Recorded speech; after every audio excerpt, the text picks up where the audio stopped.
Hey yo, welcome back to Stimulating Stuff Podcast. I'm your host, Rich Vogel, and I am done as ASNM President. Oh, come on. I mean, the term had to end at some point, right? My term lasted from May to May 2024 to 2025, officially ending on the 17th of May at the ASNM annual meeting, which was just 2 weeks ago as of this recording. So I thought I'd take the opportunity to reflect on my time as president and share some of the goals, accomplishments, observations, insights that happened along the way, and how things look moving forward. This year, it was not about checking boxes. I don't live my life to check boxes. I'm a purpose-driven person. I'm motivated, inspired, driven to achieve. Even if I'm spread thin, I still get something done. So this past year as ASNM president was about momentum. And much of it happened behind the scenes because I spent a lot of time creating and optimizing systems and processes that will ensure the ASNM continues to grow in size and strength and relevance. Rumor has it that Abe Lincoln once said, "Give me 6 hours to chop down a tree, and I will spend the first 4 sharpening the axe." Assuming that he actually said that, old honest Abe was commenting on the fact that preparation is key to success, and a sharp axe is a strength multiplier. So doing work behind the scenes may not be sexy, but it serves our community well today and multiplies the strength of ASNM's position for tomorrow. In case you're wondering what it's like to be president of the ASNM, or perhaps, I don't know, any other society, I'll share a bit about that.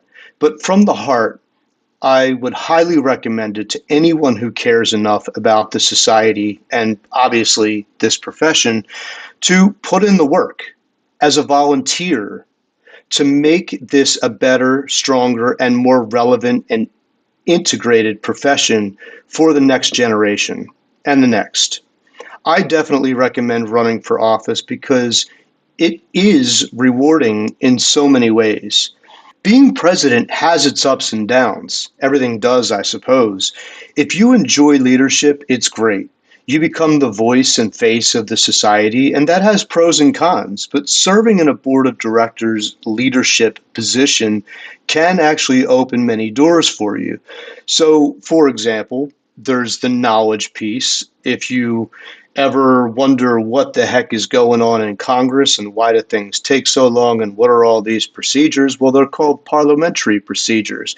And understanding how Congress functions or any other parliamentary body like that is something that comes from your work on the board of directors because we also have parliamentary procedure. You may find one day that you are sitting on the board of a company, whether that's a for-profit or nonprofit organization, and you, having had this experience with running for a board of a society, you would then come with the understanding of the process by which decisions are made in a formal sense. And I think you never know. You may have some future role in community representation, whether that's at an HOA, small town politics, state senate, or maybe even something on a national level. And all of these things do have some commonalities, and I think that it prepares you for what may lie ahead in the future and tells you whether or not you might even like doing that work. Speaking of work, being president certainly can be a lot of work. Over the last year, I received and read well over 1,000 emails and led over 50 meetings, all related to my role as ASNM president. Through it all, I was surrounded by a core group of leaders who really became like a second family to me, I think. The truth is, the strength of the ASNM has never been about any one individual, though some people might like to believe the contrary. But in reality, it's all about all of us, the board, the committees, the volunteers, the entire leadership team, including the executive management team from Affinity, and every single member who contributes to our society's shared mission and vision. Everything that we accomplished over this past year was a team effort, and I had the privilege essentially of leading this team. And that's a big reason why, once again, serving as president of the ASNM has been one of the greatest honors of my professional life. And I got to do it twice. When I took office last year, I made it a priority to ensure that ASNM delivers real, tangible value to our members. And this year, we saw growth across the board. Membership numbers increased. We're now around 1,300 members. Meeting attendance broke records. Actually, for the third consecutive year, we broke attendance records. And sponsorship support was stronger than ever. I mean, unbelievable. We're not just growing in size, we're growing in relevance.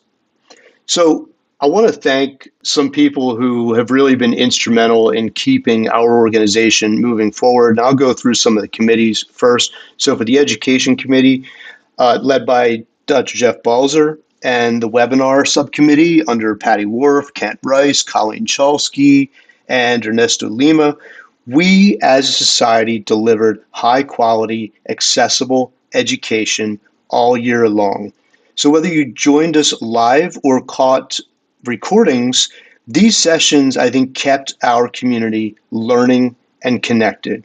We also maintained our elevated and growing research profile thanks to the research committee chaired by Katie Hawkes. And Victoria Sellis really stepped in when Katie went on maternity leave and did a fantastic job serving as the chair during that period. Our platform presentations and poster sessions at the annual meeting were a direct reflection of their work and the innovation happening across our field. The membership committee, led by Josh Murgos, ensured that we grow our membership by proactively engaging with university students in the international community and by delivering value to our members. The awards subcommittee, which sits under membership, is led by Michelle Mora, our current president. Woohoo!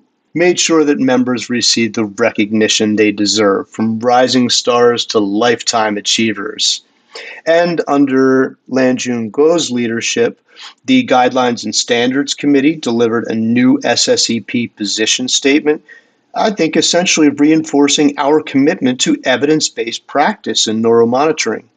We appointed 3 new members to the Ethics Committee, including the new chair, Donald Crammond, and the DEI Task Force, which is led by Brooke Callahan, had numerous accomplishments, including hosting impactful career development webinars that helped open doors for junior professionals in neuromonitoring.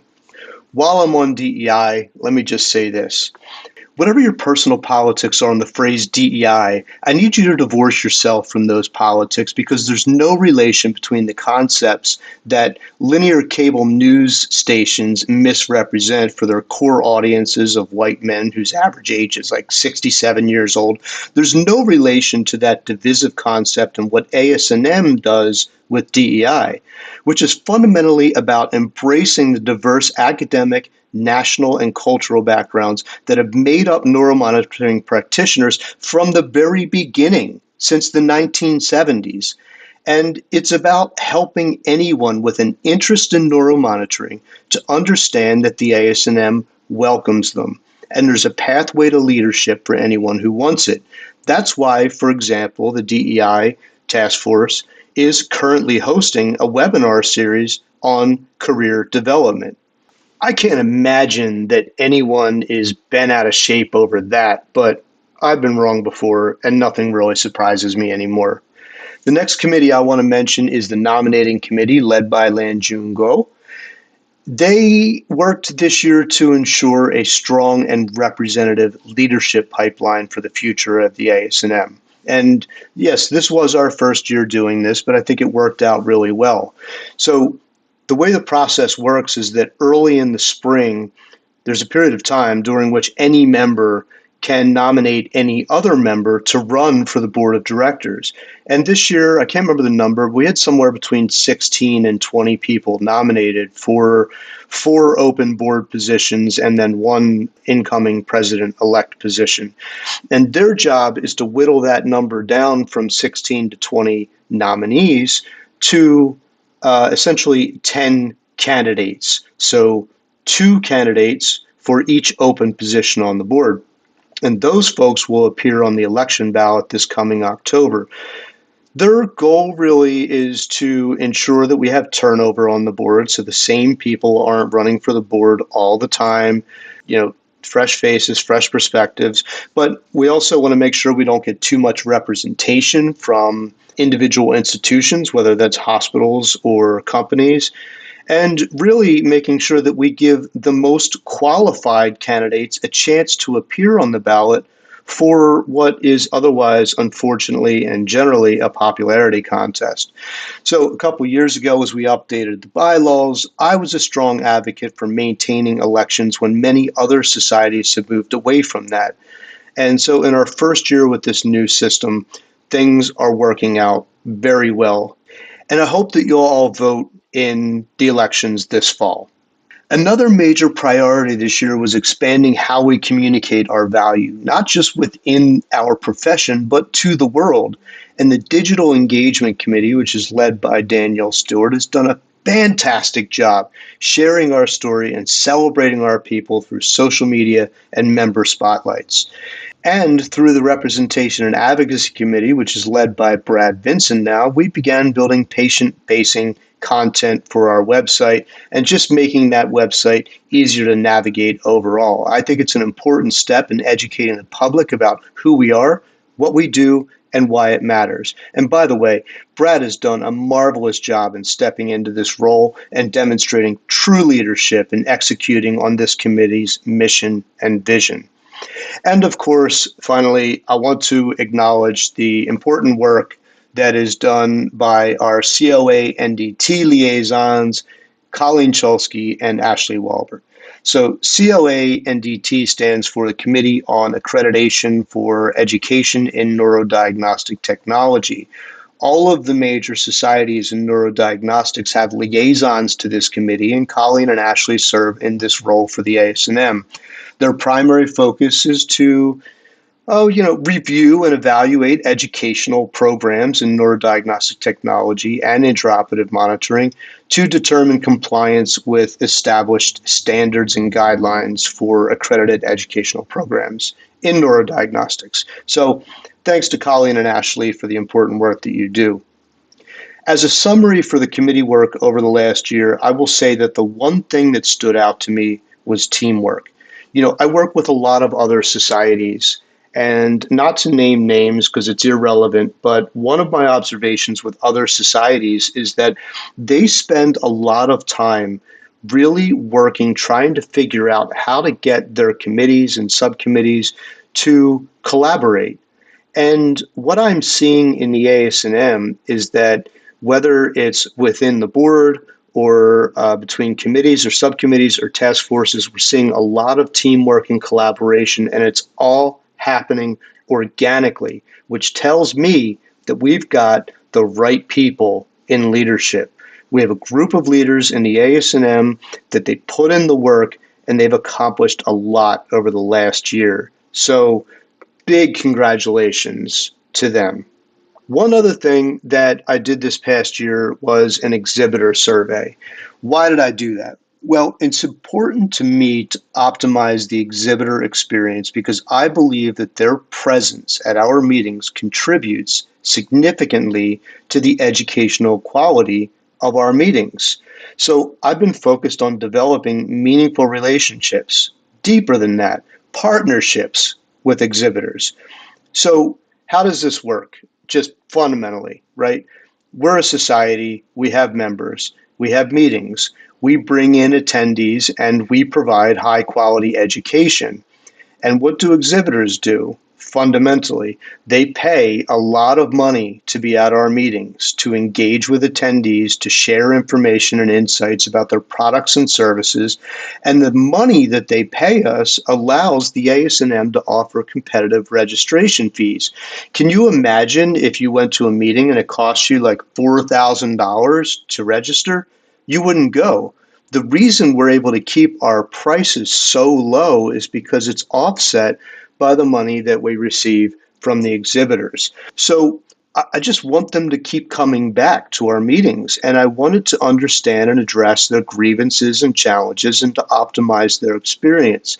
So what I did was developed a survey, and many thanks to Julie Trott for helping to design that survey and refine the questions. And I sent it out to about 30 different companies. Not everybody participates in surveys. I got 11 participants overall from those 30 companies. So I think that's pretty good. But I asked them a bunch of questions, and I shared some of the results from the podium at the annual meeting. But I also came away with some what I think are member facing insights. So here's what comes to mind. First, I think it's important to engage with exhibitors. I think a lot of people avoid them when they walk through the exhibit hall because, I don't know, maybe they don't want to be sold to, for example. But think about this. Walk up to the table, explore their products, explore their services, and if you see something you like, they know that you're probably not a decision maker, but you can bring the idea back to leadership. And even if you can't, here's another way to think about it. Share your challenges with everybody. Share your feedback on their products because exhibitors are in the business of solving problems to help you deliver the best care and most efficient care possible. So I would say talk to them, share your experiences, and you never know. You might come back the following year and find a solution to the problem that you presented the year before. And that's what I mean by partnership. So I would say we had a productive year overall. Despite these wins, being president does have its downsides. I don't know if it's just me or if it's part of being a leader. I think it's part of being a leader. I hope it's part of being a leader. But my experience in being president twice is you sometimes become a target for baseless and unwarranted attacks. And this happened to me during both of my presidencies. You can't let that stuff get to you, though, because anger eats its own container. So, what I do instead is surround myself with good people and totally eliminate the negativity in my life. It's like what FDR, Franklin Delano Roosevelt, once said: I ask you to judge me by the enemies I have made. I admit it, I might be a little weird, but I'm also one of the nicest, most transparent, what you see is what you get people. If I have an enemy, it says far more about them than it does about me. I think random baseless attacks, they probably come with the territory of leadership, but that doesn't mean I have to swallow my pride and sing kumbaya. The Philly in me just won't allow it. But I digress. So, yes, it was a successful year. We had some challenges, as all societies do, but we grew larger, stronger, and more impactful together. None of this could have happened without a strong board of directors, without dedicated committee chairs, tireless committee members, and an engaged membership. Every one of these folks works hard as volunteers for the benefit of ASNM members and the advancement of the neuromonitoring profession. And I am deeply grateful for the privilege of working alongside each and every one of these individuals over the last year. I would be remiss if I didn't specifically mention a few additional people. For example, the folks at Affinity Strategies, this is our management team led by Kayla and her team, Ari, Skylar, Rosaline. You guys have made my life so much easier over the last year. Thank you for everything that you've done and continue to do. And to the members of the executive committee over the last year, Melissa Miles, Jay Shills, Lan Jungo, Michelle Mora, and then our two incoming folks, Kent Rice, who is now the president-elect, and Cheryl Wiggins, who is now the treasurer. All six of you have been extraordinary. And like I said before, like a second family to me. Thank you for the support. So all of this is to say, looking forward to the future, I'm super optimistic.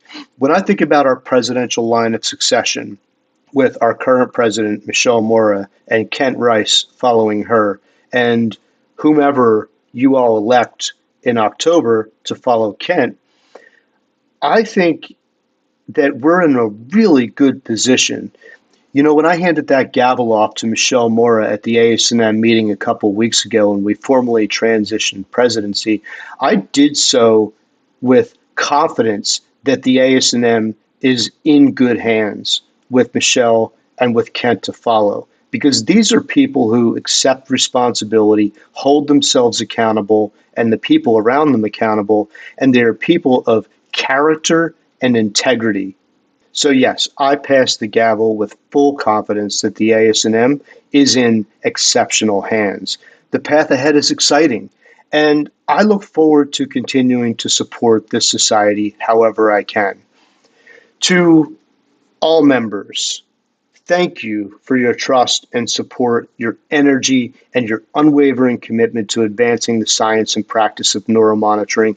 Let's keep it moving forward together. Okay, that's it for today.